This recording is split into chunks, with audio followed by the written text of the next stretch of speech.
વિદ્યાર્થી મિત્રો, હું અશોક ખોડીપાર સરકારી ઉચ્ચ શાળા વલભીપુર વિડિયો લેક્ચરમાં આપ સૌ વિદ્યાર્થી મિત્રોનું સ્વાગત કરું છું. છેલ્લે આપણે લેક્ચર નંબર 4 ની અંદર નિશ્ચયકના ગુણધર્મનો અભ્યાસ કર્યો હતો.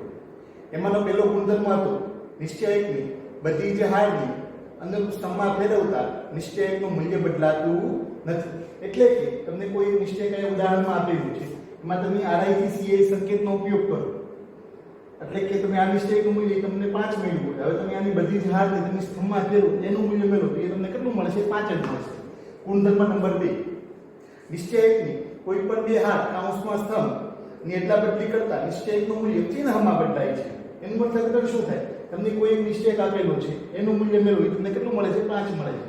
હવે ત્યાં આગળ તમે R1 થી R2 એટલે કે પહેલી અને બીજી હારને એટલા બદલી આ સંકેતનો ઉપયોગ કરો અને એમનું મૂલ્ય મેળવો તો એ તમને કેટલું મળશે? -5 મળશે. આ 5 મેળવ્યું તો એનું ચિહ્નમાં બદલાય છે. એનો મીનિંગ કે 5 મેળવ્યું તો -5, -5 મેળવ્યું તો 5 મળે.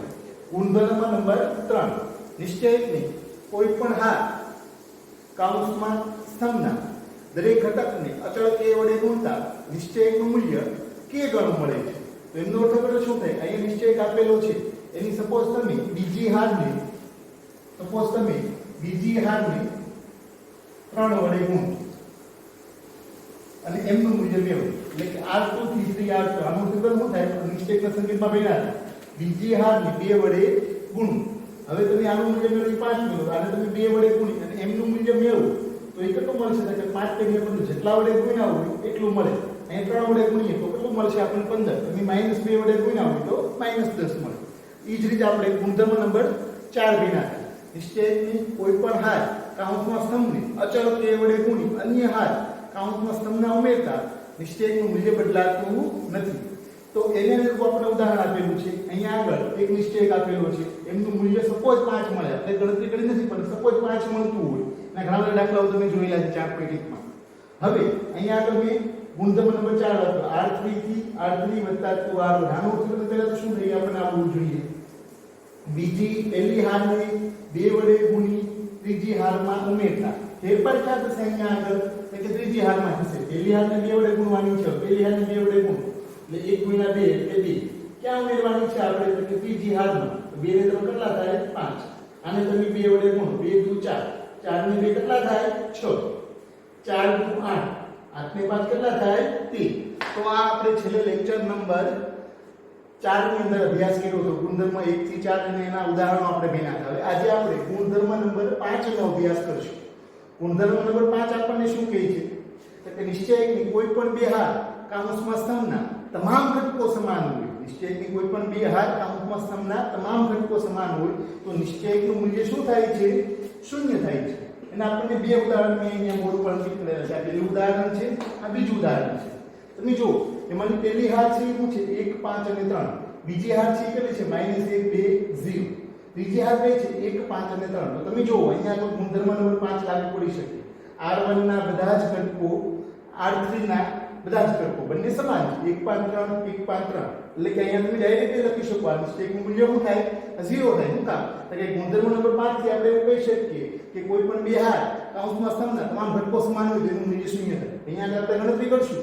અન્ય ઉદાહરણ અથવા તો આગળ આપણે 4.2 નો અભ્યાસ કરશું જ્યારે આપણે ડાયરેક્ટલી લખશું. તમને બે હાર કે બે સ્તંભ સમાન દેખાય એટલે નિશ્ચયકનું મૂલ્ય હંમેશા ગુણધર્મ નંબર 5 થી 0 થતું હોય.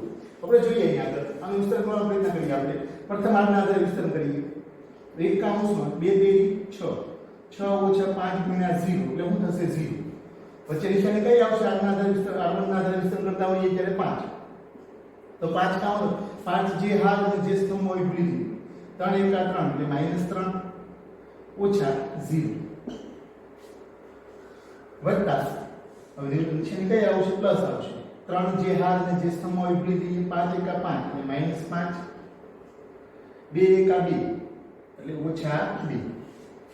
તો 6 ઓછે ઓછે વત્તા 5 × 15 -5 - 2 એટલે કેટલા થાય? એટલે કે -7. તો 6 + 15 ઓછા 21. 6 ને 15 કેટલા થાય? 21 ઓછા 21 કુલ તો શું થાય? 0. તો મેં તમને વાત કરી કે જ્યારે તમને કોઈ નિશ્ચયકની અંદર બે હાર કે સ્તંભ ના તમામ ઘટકો સમાન દેખાય તો એનું મૂલ્ય હંમેશા 0 થતું હોય. વિસ્તરણ કરવાની કોઈ જરૂર નથી. आज આપણો ગુણધર્મ નંબર 5 છે. અહીંયા એક ઉદાહરણ આપણને આપેલું છે. ત્યાં આગળ આપણે વિસ્તરણ કરશું નહીં, પણ ડાયરેક્ટલી લખી શકશું. તમે જો અહીંયા આગળ 3 1 3 પહેલી હાર -5 1 -1 2 3 2 હારમાં તો કોઈ બે સમાન નથી, પણ તમે સમમાં જો હાર અને સ્તંભ બંનેમાં લાગુ પડી શકે. ગુણધર્મ છે એ હાર અને સ્તંભ બંનેમાં લાગુ પડી શકે. તો પહેલો સ્તંભ જો 3 -1 2, બીજો સ્તંભ 1 માં 3, ત્રીજો સ્તંભ જો 3 -1 2, તો આનું મૂલ્ય શું થશે? 0 થશે.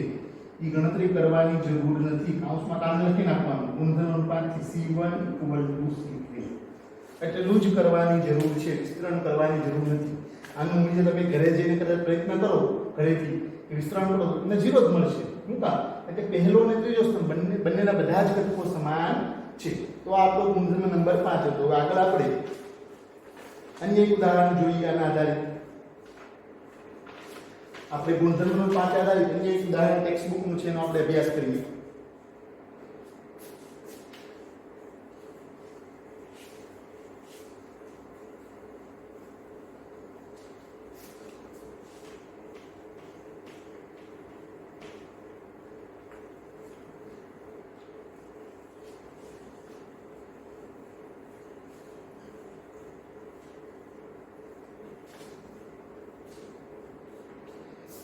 તો ટેક્સ્ટ બુક નું ઉદાહરણ છે. ઉદાહરણ નંબર 9 આપેલું છે આપણને ટેક્સ્ટ બુકમાં. ઉદાહરણ નંબર 9. ડેલ્ટા બરાબર આપણે મૂલ્ય મેળવવાનું છે, તો હું એને ડેલ્ટા નામ આપી દઉં છું. 102 18 અને 36 1 3 4 17 3 6 આનું મૂલ્ય મેળવવાનું છે. તમને મેં વાત કરી અહીંયા આગળ ગુણધર્મ નંબર 5 નો ઉપયોગ થાય છે, પણ તમને સીધી રીતે નહીં દેખાતું. તમે ડાયરેક્ટલી જુઓ અહીંયા આગળ કોઈ બે હાર કે બે સ્તંભ સરખા નથી. તો એ સમયે આપણે નિશ્ચયકના ગુણધર્મ અથવા તો સંકેતનો ઉપયોગ કરવો જોઈએ. તો પહેલી હાર જો અહીંયા આગળ પહેલી અને ત્રીજા બે જો અહીંયા આગળ 17 3 6 છે, અહીંયા આગળ 36 છે, તો 66 36 થાય. તો અહીંયા આગળ 6 આવી શકે, 6 પહેલી 18, અહીંયા 3 આવી શકે. એ જ રીતે 102 ને 6 વડે ભાગો તો કેટલા થશે? 16 6 17 6 102.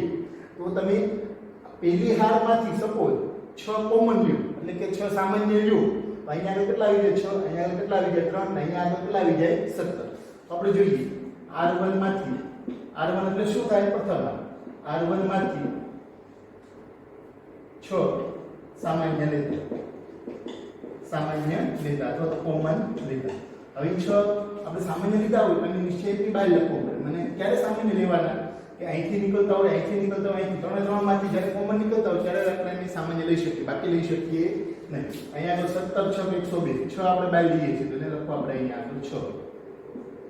અહીંયા કેટલા વધશે? 17. અહીંયા આગળ કેટલા વધશે? 3. અહીંયા આગળ કેટલા વધશે? 6. 1 3 4 17 3 6. તો તમે હવે જોશો તો પહેલી હાર અને ત્રીજી હાર એના બધા ઘટકો સમાન થાય છે. એનો મીનિંગ ગણતરી કરવાની જરૂર નથી. ગુણધર્મ નંબર 5 નો ઉપયોગ કરી નાખવાનો. 6 કૌંસમાં 0. કારણ કે લખવાનું આ ખાસ મહત્વનું છે. આ ન લખ્યું હોય તો તમારો 2 માર્કની અંદર કે 1 માર્કનો દાખલો હોય તો એ તમારે 1 માર્કની અંદર હોય તો અડધો માર્ક વયો જાય સીધો તમારે લેખિતમાં. 2 માર્કની અંદર હોય તો 1 માર્ક વયો જાય. કારણ લખવું બહુ મહત્વનું છે. આવા દાખલાઓ તમારે જી ગુજકેટમાં પર અવારનવાર પૂછાતા હોય છે. તો અહીંયા આગળ ડેલ્ટા ઇક્વલ ટુ શું થયું? 0. અહીંયા આગળ તમે ઘણી વાર ડાયરેક્ટલી ગુણધર્મ નંબર 5 નો ઉપયોગ ન કરી શકો, પણ એમાં અહીંયા ગુણધર્મનો અથવા તો અહીંયા સંકેતનો ઉપયોગ કરી તો એ છેલ્લે પાછો ગુણધર્મ નંબર 5 નો ઉપયોગ થતો હશે. હવે ઘણા બધા દાખલાઓ આપણે 4.2 માં હશે. હવે આગળ જઈએ આપણે ગુણધર્મ નંબર 6. એનું કોઈ સ્ટેટમેન્ટ નથી, એનું કોઈ સ્ટેટમેન્ટ આવતું નથી, પણ એનો અમુક દાખલાઓમાં ઉપયોગ થતો હોય છે. સ્ટેટમેન્ટ આપેલું છે પણ ઉપયોગી નથી એટલે આપણે કરતા નથી. ઉદાહરણ નંબર ગુણધર્મ નંબર 6.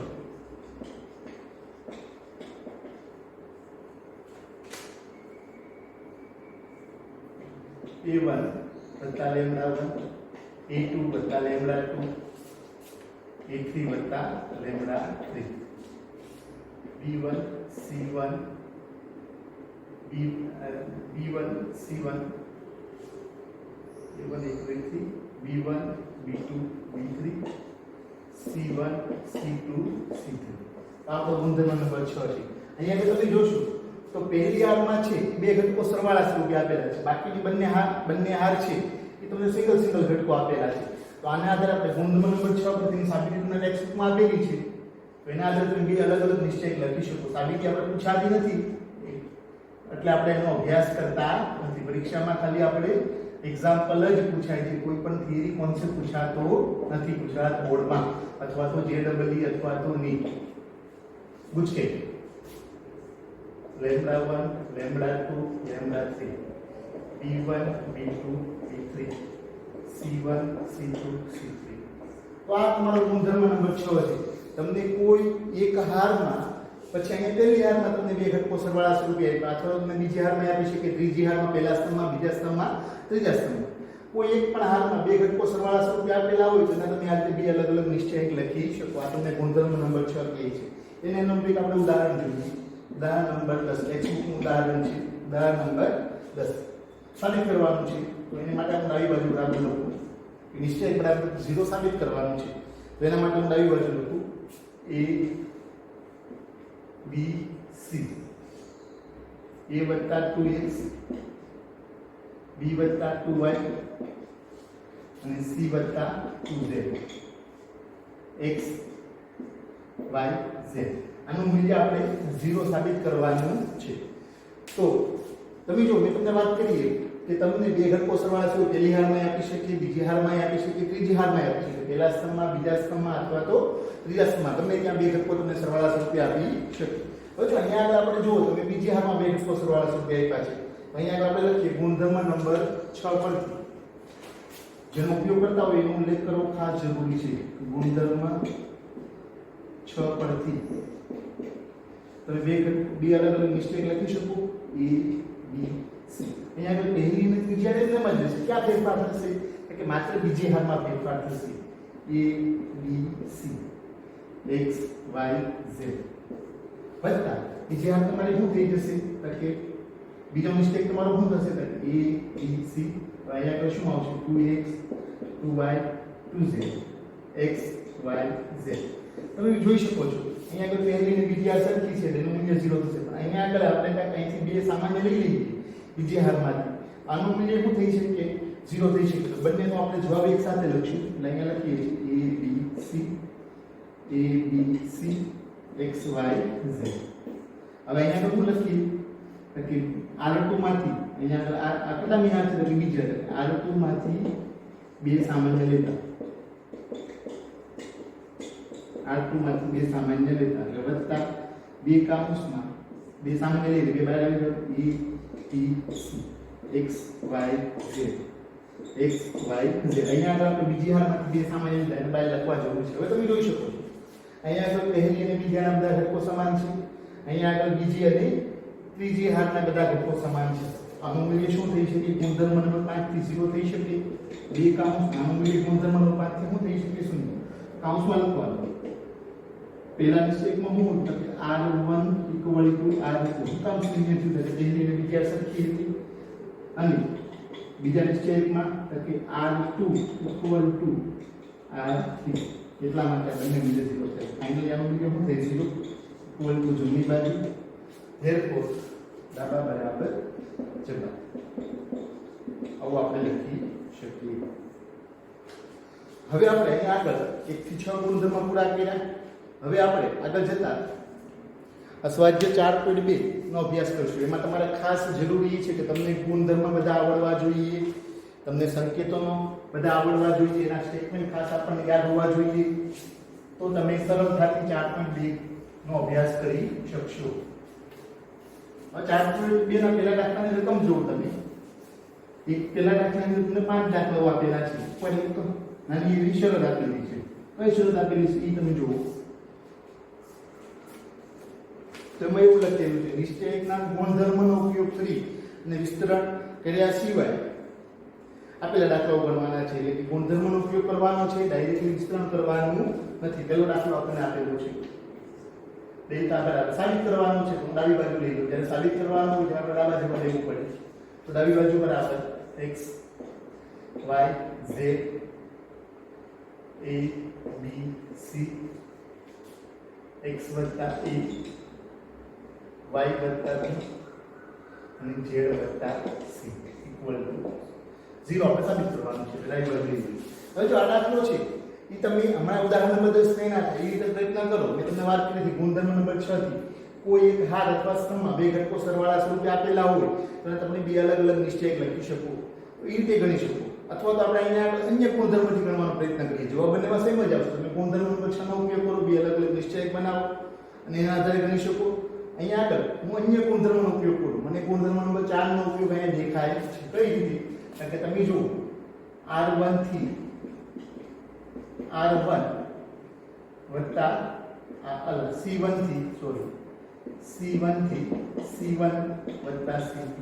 આનો અર્થ શું થાય? આપણે ગુણધર્મ નંબર 4 પરથી કે C2 ને એક વડે ગુણી ક્યાં ઉમેરતા? C1 માં ઉમેરતા. અથવા તો C1 અને C2 નો સરવાળો કરતા.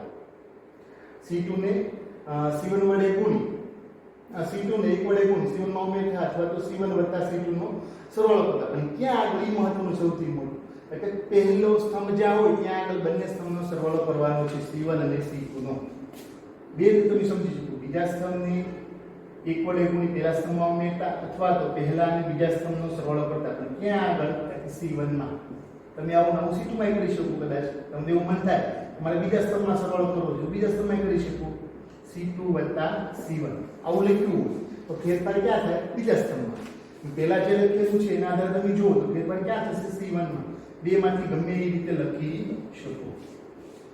x વત્તા a y વત્તા b z વત્તા c a b c x વત્તા a y વત્તા b અને z વત્તા c. હવે તમે જુઓ અહીંયા આગળ તમને કઈ ગુણધર્મનો ઉપયોગ થતો દેખાય છે. આપણે દાખલાઓ વિસ્તૃત કર્યા વિના ગણવાના છે એવી આપણે શરત આપેલી છે 5 દાખલાઓ. તો અહીંયા તમે જુઓ તો પહેલો સ્તંભ અને ત્રીજો સ્તંભ બધા ઘટકો સમાન છે. આનું મૂલ્ય શું થતું છે? 0. કારણ ખાસ લખવાનું C1 C3 પહેલો અને ત્રીજો સ્તંભ સમાન હોવાથી ઇક્વલ ટુ જમણી બાજુ therefore ડાબા બરાબર જબા. આના દાખલો મેં તમને વાત કરી ગુણધર્મ નંબર 6 પરથી કરી શકો. આના દાખલો તમે ગુણધર્મ નંબર 6 પરથી પણ ગણી શકો. તો ઘરેથી તમે ગુણધર્મ નંબર 6 થી ઘરેથી તમારે આ ગુણધર્મ નંબર 6 થી પ્રયત્ન કરવાનો છે. હવે જોઈએ આપણે અન્ય એક એક્ઝામ્પલ.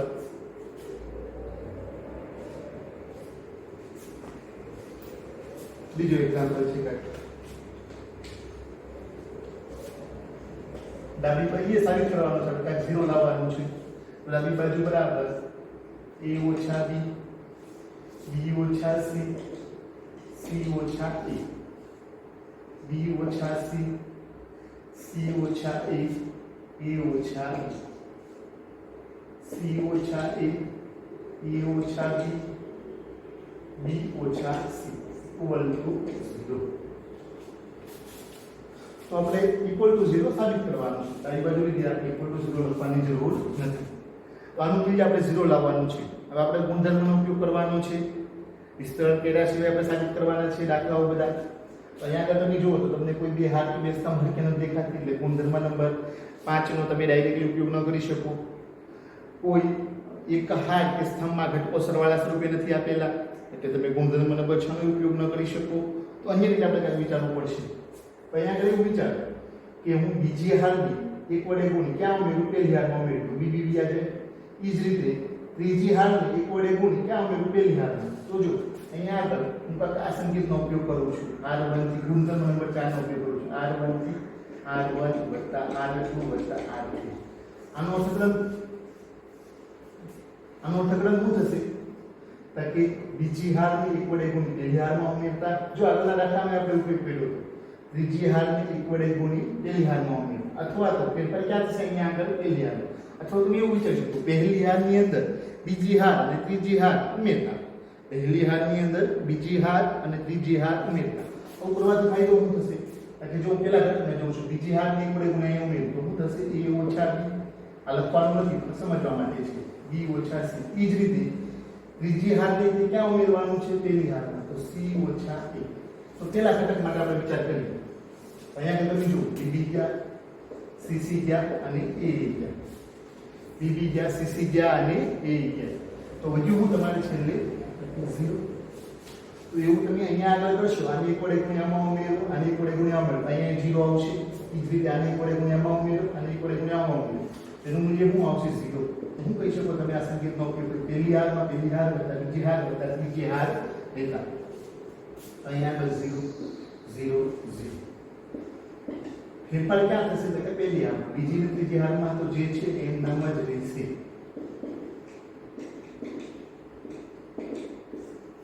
હવે અહીંથી એક ખાસ વસ્તુ સમજવાની છે કે નિશ્ચયકની અંદર કોઈ એક હાર અથવા સ્તંભના બધા જ ઘટકો શૂન્ય હોય. નિશ્ચયકની અંદર કોઈ એક હાર અથવા સ્તંભના બધા જ ઘટકો શૂન્ય હોય તેનું મૂલ્ય 0 થાય છે. વિસ્તરણ કરવાની જરૂર નથી. ઇક્વલ ટુ જમણી બાજુ, therefore ડાબી બાજુ બરાબર જમણી બાજુ. તો આ એક્ઝામ્પલ નંબર 2 તો પહેલાનું બીજું, એમાં આપણે ગુણધર્મ નંબર 4 નો ઉપયોગ કર્યો. હવે આગળ અન્ય દાખલાઓ જોઈએ આપણે. એક્ઝામ્પલ નંબર 3 છે સર.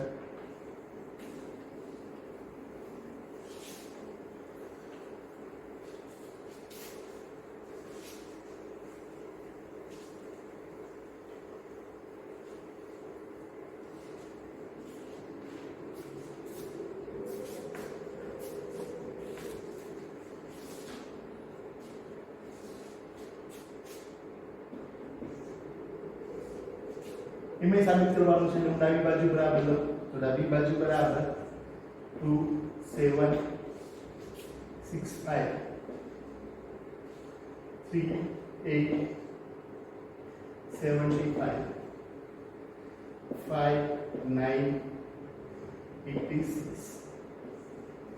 હવે જો આનું મૂલ્ય આપણે 0 લાવવાનું છે. એનો અર્થ કદાચ એવું થાય કે ભાઈ 0 લાવવાનું હોય તો કોઈ બે હાર કે સ્તંભ સરખી હોઈ શકે. અહીંયા આગળ દેખાતું નથી, અહીંથી કાંઈક આપણે કોમન લેવાનો પ્રયત્ન કરીએ. અહીંયા આગળ તમે જુઓ તો કોઈ એક બે હાર અથવા તો કોઈ બે સ્તંભમાં સમાન નથી. તો ઘણીવાર આપણે સામાન્ય લેવું પડે, કોમન લેવું પડે. હમણાં આપણે ઉદાહરણ નંબર 9 ભણ્યા તો એમાં આપણે પહેલી હારમાંથી કાંઈક સામાન્ય નીકળતું હતું. સામાન્ય લેવાથી પહેલી અને કાંઈક ત્રીજી હાર સમાન હતી, એનું મૂલ્ય શું મળ્યું હતું આપણને 0. તો એવું કાંઈક આપણે પ્રયત્ન કરીએ. તો અહીંયા આગળ જુઓ 13 5 65, પછી અહીંયા આગળ આપણે 15 5 75. આ બેમાંથી પણ અહીંથી 13 કોમન નીકળે, અહીંથી 15 કોમન નીકળે, અલા 5 કોમન નીકળે, અહીંથી 5 કોમન નીકળે. તમારે લેવું હોય તો અહીંથી બેકી સંખ્યા છે એટલે એમાંથી કંઈ કોમન નીકળી શકીએ નહીં. કોઈ એક હાર કે એક સ્તંભમાંથી આપણે કોમન લેવાનું હોય તો આપણે અહીંયા કાંઈ વિચાર કરીએ. સપોઝ મને અહીંયા આગળ 2 3 5 દેખાય છે, અહીંયા 7 8 9 દેખાય છે. તો જે રીતે આપણે સામાન્ય લઈ શકીએ એ રીતે આપણે કાંઈક કોઈ એક હાર કે સ્તંભને ગુણી શકીએ ગુણધર્મ નંબર 3 નો ઉપયોગ કરીએ. તો અહીંયા આગળ હું વિચાર કે બીજો સ્તંભ છે આને હું 9 વડે ગુણ, બીજા સ્તંભ પહેલા 9 સત્તા કેટલા થાય 63, અને ક્યાં ઉમેરું? તાકી કે આને 9 વડે ગુણી અને ક્યાં ઉમેરું? તાકે પહેલા સ્તંભમાં 63 ને 2 કેટલા થાય 65. 65 દેખાય છે આપણને, આપણો કાક મેળ પડતો દેખાય છે એવું લાગે છે. આને 9 વડે ગુણ, 9 વડે 72, 72 ને 75, અહીંયા આવી ગયા છે. 9 ને 81, 81 ને 86. તો આપણે ગુણધર્મ નંબર 4 નો ઉપયોગ કરી શકીએ. ફેરફાર ક્યાં કરવાનું છે? કે C1 માં ગુણવાનું કોને છે? તાકે C2 ને કેટલા વડે ગુણવાનું છે? કે 9 વડે. જો આ ગુણધર્મ 4 નો ઉપયોગ કરતા તમને આવડી જાય એટલે તમને નિશ્ચય આવડી માની લેવાનું. ગુણધર્મ નંબર 4 નો ખાસ ઉપયોગ કરતા આપણે શીખવું પડે. વિદ્યાર્થીઓ અવારનવાર ગુણધર્મ 4 ના ઉપયોગમાં માર ખાતા હોય છે. અને ગુણધર્મ નંબર 4 સૌથી મહત્વનો છે કે તમે જુઓ તો બીજા સ્તંભને 9 વડે ગુણી પહેલા સ્તંભમાં ઉમેરી. ફેરફાર ક્યાં થશે? પહેલા સ્તંભમાં. આપણે અગાઉ ઘણા બધા દાખલાઓ એને રૂપ જોયા છે. ઉદાહરણ આને હું 9 વડે ગુણ 9 સત્તા 65, 65 ને 2 કેટલા થાય 65, 8 9 72, 72 ને 3 કેટલા થાય 75, 90 ને 81, 81 ને 5 કેટલા થાય 86, 7 8 9 75 65 75 અને 86. અહીંયા આગળ તમે જોઈ શકો આનું મૂલ્ય શું થશે 0. શું કામ? કે ભાઈ C1 = C3. કારણ શું છે કે 0 અને ત્રીજો સ્તંભ બંને સરખા છે. ઇક્વલ ટુ જમણી બાજુ, therefore ડાબા બરાબર જમણા. અન્ય એક્ઝામ્પલ જોઈએ આપણે. Example number 4. એમને સાબિત કરવાનું છે કે 0 લાવવાનું છે. તો ડાબી બાજુ બરાબર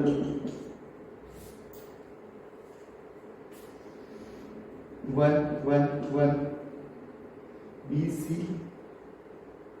CA અને AB a કાઉન્સમાં b વત્તા c, b કાઉન્સમાં c વત્તા a અને c કાઉન્સમાં a વત્તા a. આવું લક્ષણ થશે. અહીંયા આગળ બે ઘટકો ગુણાકાર શોધે આપણે a કાઉન્સમાં b વત્તા c, b કાઉન્સમાં c વત્તા c, કાઉન્સમાં a વત્તા b. પહેલા તો આપણે એના અંદર ગુણાવી દઈએ, પછી કાંઈ આપણો મેલ પડતો દેખાશે. અત્યારે તમને ડાયરેક્ટલી દાખલા કરવામાં આઈડિયા આવશે નહીં. તો 1 1 1 BC CA AB. હવે એ અંદરમાં AB વત્તા AC, BC વત્તા CA અને CA વત્તા BC. આવું વાત થશે આપણી પાસે. હવે તમે જુઓ AB વત્તા AC, BC વત્તા CA અને ત્રીજો ઘટક હું ત્રીજા સ્તરમાં CA વત્તા BC. હવે તમને મને એવું કર દેખાય છે, હું આને એક વડે ગુણ્યામાં ઉમેરું તો હું AB વત્તા BC વત્તા AC. અહીંયા શું થઈ જશે? અહીંયા આગળ B છે, સોરી, તો BC વત્તા શું થશે? AB થશે. કેટલા વડે ગુણવાનો છે આપણે? B વડે, BC વત્તા AB. અહીંયા આગળ શું થઈ જશે તમારી પાસે?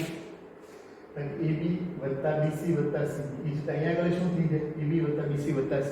એટલે તમે આને એક વડે ગુણ્યામાં ઉમેરી શકો, બીજા સ્તંભને ક્યાં ઉમેરી શકો? ત્રીજા સ્તંભમાં, અથવા તો ત્રીજા સ્તંભને ક્યાં ઉમેરી શકો? બીજા સ્તંભમાં. બેમાંથી ગમે એ ઉપયોગ કરી શકો. ઉમેરવાથી તમારે કોઈ એક હાર કે સ્તંભ સમાન, કોઈ એક સ્તંભ સમાન થઈ જશે. અહીંયા આગળ હું લઉં છું C2 થી C2 વત્તા C3. મેં તમને વાત કરી ગુણધર્મ નંબર 4 બહુ મહત્વનો છે. આનો અર્થઘટન શું થાય? ત્રીજા સ્તંભને એક વડે ગુણી બીજા સ્તંભમાં ઉમેરતા, અથવા તો બીજા સ્તંભની અંદર ત્રીજો સ્તંભ ઉમેરતા, બીજા સ્તંભની અંદર ત્રીજો સ્તંભ ઉમેરતા, દરેક ઘટકો ઉમેરતા. તો શું મળશે? નવો નિશ્ચય તમને 1 1 1 BC વત્તા AB વત્તા AC, AB વત્તા BC વત્તા C, AB વત્તા BC વત્તા C, AB વત્તા BC AC, BC વત્તા AB, CA વત્તા BC. તો હવે તમે જોઈ શકો કઈ સ્તંભમાંથી બીજા સ્તંભમાંથી કોમન નીકળે? C2 માંથી કોને સામાન્ય લેતા? AB વત્તા BC વત્તા C ને સામાન્ય લેતા.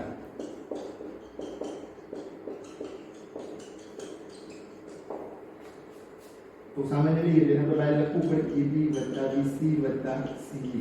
તો વચ્ચેનું આપણી પાસે 1 1 1. અહીંયા આગળ શું વચ્ચે 1 1 1. અહીંયા આગળ AB વત્તા AC, BC વત્તા AB અને CA વત્તા BC. હવે તમે જોઈ શકો બીજો સ્તંભ અને ત્રીજો સ્તંભ બધા ઘટકો સમાન છે. મૂલ્ય શું છે? AB વત્તા BC વત્તા CA કાઉન્સમાં 0, કાઉન્સમાં સંકેત લખો તો C1 = C2 પરથી 0 = જમા. therefore ડાબી બાજુ બરાબર જમણી બાજુ. તો આ તમારે ગુણધર્મ નંબર 4 હતો. હવે અહીંયા દાખલો આપણે જોઈએ. એક્ઝામ્પલ નંબર 5 કરવાનો પ્રયત્ન કરીએ.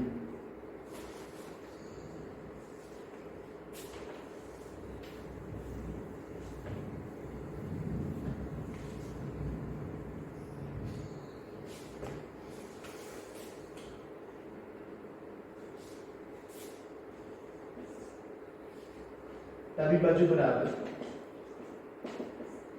શું છે આપણી પાસે? કે BC B વત્તા C, Q વત્તા R અને Y વત્તા Z, C વત્તા A, R વત્તા P, Z વત્તા X, A વત્તા B, P વત્તા Q અને X વત્તા Y. હવે જો આ દાખલો છે બહુ સરસ છે, થોડો અઘરો પડે એવો છે, પણ તમે જોઈ શકો છો કે સાબિત આપણે શું કરવાનું છે અહીંયા આગળ. તો એ આપણે જોઈ લઈએ. સાબિત કરીને આપણે આવું કરવાનું છે કે B APX BQY અને CRZ. આવું કાંઈક આપણે સાબિત કરવાનું. જીરો સાબિત નથી કરવાનું. એટલે અગાઉના દાખલા જોઈએ એની કરતાં થોડીક રીત બદલાશે. અગાઉના દાખલા જોઈએ એની કરતાં થોડીક રીત બદલાશે. 1 થી 4 દાખલાઓ જોઈએ અથવા તો આપણે ઉદાહરણના દાખલાઓ જોયા હતા પરંતુ ગુણધર્મ વખતે એની કરતાં થોડી ઘણી રીત બદલાશે. ને આ ચેપ્ટરમાંથી 4 માર્કનો દાખલો પૂછાવાનો છે. કેટલા માર્કનો દાખલો પૂછવાનો છે સ્ટેટમાંથી? કે 4 માર્કનું એક્ઝામ્પલ અને બીજા 3 જેવા એમસીક્યુ એટલે કુલ 7 માર્કનું ચેપ્ટર છે. હવે જોઈએ આપણે અહીંયા તો અહીંયા આપણે શું છે? આપણે b + c c + a + b q + r + p અને p + q એવું કરી શકીએ કે આને હું એક વડે ગુણ્યામાં ઉમેરું, આને એક વડે ગુણ્યામાં ઉમેરું તો અહીંયા શું આવી જાય? આપણે જોઈએ r1 થી r1 + r2 + r આવું આપણે અભ્યાસ કરીએ. હવે તો આનો મતલબ શું થાય કે પહેલી હારની અંદર પહેલી હાર વત્તા બીજી હાર વત્તા ત્રીજી હાર લેતા. આવું કરવાથી શું થશે? તો પેલો ઘટક હું તમને લખું છું અહીં બાજુમાં b + c + a b. આને તમારે એક વડે ગુણ્યામાં ઉમેરવાનું છે, આને એક વડે ગુણ્યામાં ઉમેરવાનું છે. તો શું થશે? a + a એટલે 2a. કારું લખી શકો અહીંયા 2a થશે, અહીંયા શું થશે? 2b થશે, અહીંયા શું થશે? 2c. એટલે કેવું કહી શકું? બે બધામાં કોમન બે કાઉન્ટ a + b + c આવું લખી શકો તમે. જો અહીંયા ખરેખર આવે છે હું તમારી પાસે તમે 2a + 2b + 2c. a + a એટલે 2a, b + b એટલે 2b, c + c એટલે 2c. બે કાઉન્ટમાં શું આવશે? a + b + c. બીજી રીતે તમે જો તો અહીંયા p q r એમ ત્રણ ઘટકો આપેલા છે. ત્યાં આગળ શું આવશે? બે કાઉન્ટમાં p + q + r. બીજી રીતે અહીંયા આગળ શું આવશે? બે કાઉન્ટમાં x + y + z. બીજી ત્રીજી હાર એમનો થશે. ફેરફાર કેમાં થશે? માત્ર પહેલી હારમાં.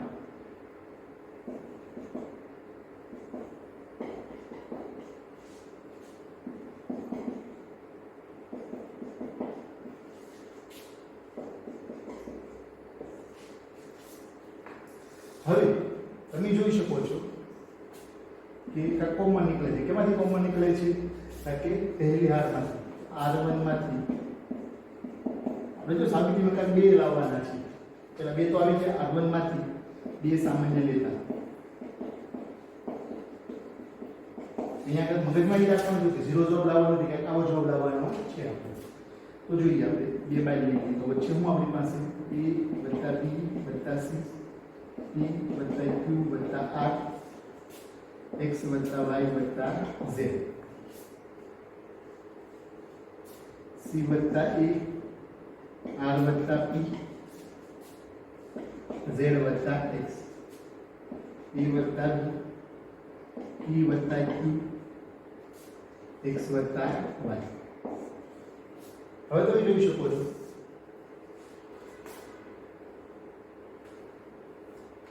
અહીંયા આગળ a + b + c આવ્યું, અહીંયા આગળ p + q + r આવ્યું, અહીંયા આગળ શું આવ્યું? આપણી પાસે x + y + z.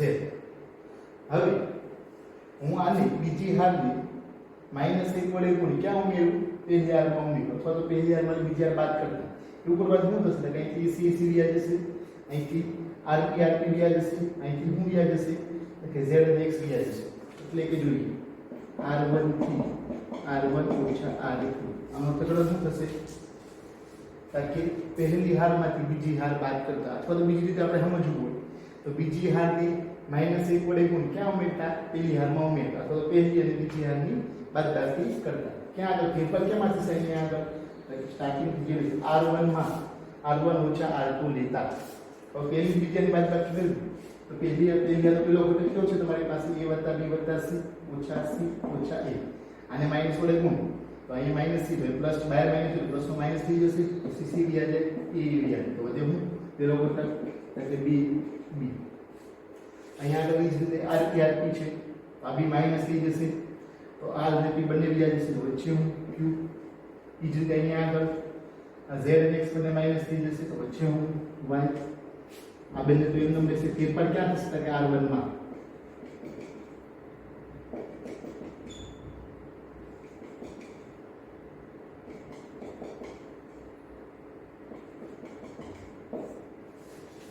હવે તમે જોઈ શકો છો અહીંયા આગળ bq અને y દેખાય છે, અહીંયા આગળ તમને bqy દેખાય છે. જો અહીંયા આગળ bqy છે, અહીંયા આગળ bqy છે.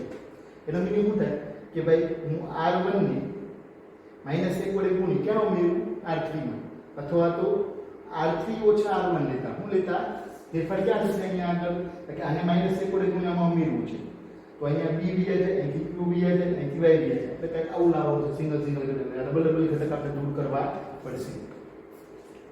તો આપણે લઈએ r3 થી r3 ઓછા r1 આનો મતલબ શું થાય કે ત્રીજા અને પેલા સ્તંભની બાદબાકી કરતા ફેરફાર ક્યાં થશે એટલે ત્રીજા સ્તંભમાં થશે તો b d q y બીજો સ્તંભ એમ નામ રહેશે c + a r + p અને z + x એ અહીંયા આગળ તમે જુઓ તો બીજી ક્રિયા છે વધે હું a અહીંયા આગળ શું વધશે p અહીંયા આગળ શું વધશે x તો આ x એવું આવ્યું છે હજી તમે જુઓ તો વચ્ચેના સ્તંભમાંથી આપણે દૂર કરી નાખીએ તો આના જેવું લાવી શકીએ આપણે તો હું ત્રીજી હારની -1 વડે ગુણ ક્યાં મેળવું બીજી હારની તો અહીંથી a વ્યા જાય અહીંથી p વ્યા જાય અહીંથી x વ્યા જાય તો અહીંયા ફેરફાર ક્યાં કરવાનું છે આપણે r2 માં તો r2 થી r2 ઓછા r1 આનો મતલબ શું થાય બીજી હારમાંથી પેલી હારની બાદબાકી કરતા ફેરફાર ક્યાં થશે કે બીજી હારમાં તો b q y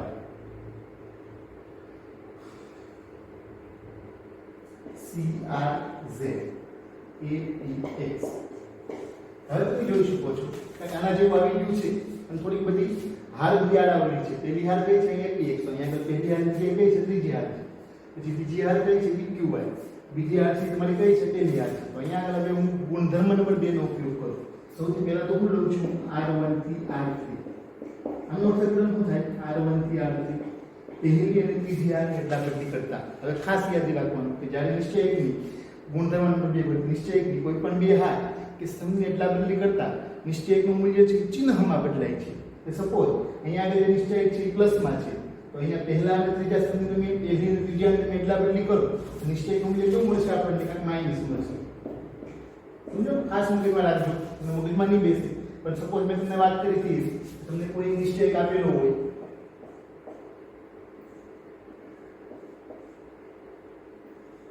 આનું મૂલ્ય સપોઝ તમને 5 મળ્યું હવે અહીંથી હું તમને શું કહું છું r1 થી r2 લઈએ પહેલી બીજાને અદલાબદલી કરો નવો નિશ્ચયક મેળવો તો મૂલ્ય કેટલું મળશે આપણને -5 મળશે એના જેવું છે આ નિશ્ચયક છે આપણી પાસે એમાં મેં r1 થી r3 લીધી કારણ કે મારે apx ક્યાં લાવવું છે પહેલા લાવવું છે એના માટે હું પહેલી અને ત્રીજી આને અદલાબદલી કરું એનો મીનિંગ શું થાય પહેલી અને ત્રીજી આને અદલાબદલી કરો એટલે નિશ્ચયકનું મૂલ્ય છે એ ચિહ્નમાં બદલાય છે આ પ્લસ હતો આ કેવું મળ્યું આપણને માઈનસ apx બીજી આને તમે crz પછી dqy હજી તમે જોશો અહીંયા આગળ સાબિતી તરફ તો પહેલી હાર તો આવી ગઈ હવે તમે જુઓ bqy બીજી હાર છે અહીંયા કઈ છે ત્રીજી હાર crz અહીંયા આગળ ત્રીજી છે ત્યાં કેટલાની છે બીજી તો હજી એકવાર આપણે ગુણધર્મ નંબર 2 નો ઉપયોગ કરીએ તો હું લઉં r2 થી r3 એનો મતલબ શું થાય કે બીજી અને ત્રીજી હારની અદલાબદલી કરતા ફરી નિશ્ચયકનું મૂલ્ય ચિહ્નમાં બદલાશે એટલે કે અહીંયા આગળ જે નિશ્ચયક છે એનું મૂલ્ય કેવું છે માઈનસ છે હવે હું અહીંયા બીજી ત્રીજી હારની અદલાબદલી કરું તો મૂલ્ય છે કેવું થઈ જશે પ્લસ apx bqy crz તો હવે તમે જોઈ શકો છો ઇક્વલ ટુ થઈ જશે જમણી બાજુ therefore જો આવા દાખલાઓ 4 માર્કની અંદર પૂછાતા હોય છે વારંવાર 3 અથવા 4 માર્કની અંદર આવા દાખલાઓ પૂછાઈ શકે થોડુંક વિચારવું પડે તો બહુ સરસ દાખલો છે તમે શાંતિથી ઘરે જઈને 2 વાર લખીને અભ્યાસ કરશો તો તમને કાંઈ મુશ્કેલી પડશે નહીં આ એક સંકેતનો પહેલી અને ત્રીજી હારની અદલાબદલી કરું ગુણધર્મ નંબર 2 પરથી કે જ્યારે બે હાર અથવા બે સ્તંભની અદલાબદલી કરીએ તો નિશ્ચયકનું મૂલ્ય ચિહ્નમાં બદલાય છે અહીંયા આગળ જે પ્લસ હતું અહીંયા કેવું મળ્યું આપણને માઈનસ એ જ રીતે મેં બીજી અને ત્રીજી હારની અદલાબદલી કરી તો નિશ્ચયકનું મૂલ્ય છે માઈનસમાંથી કેવું થયું પ્લસ થયું તો હવે આજે આપણે બીજા લેક્ચરની અંદર 1 થી 5 દાખલાઓ ભણ્યા અને નિશ્ચયકનો ગુણધર્મ નંબર 5 નો અભ્યાસ કર્યો આ બધી વસ્તુઓ ઘરે જઈને આપણે 2 વાર તમારે લખીને તૈયાર કરવાની છે હવે લેક્ચર નંબર 6 ની અંદર આગળના દાખલાનો આપણે અભ્યાસ કરીશું નમસ્તે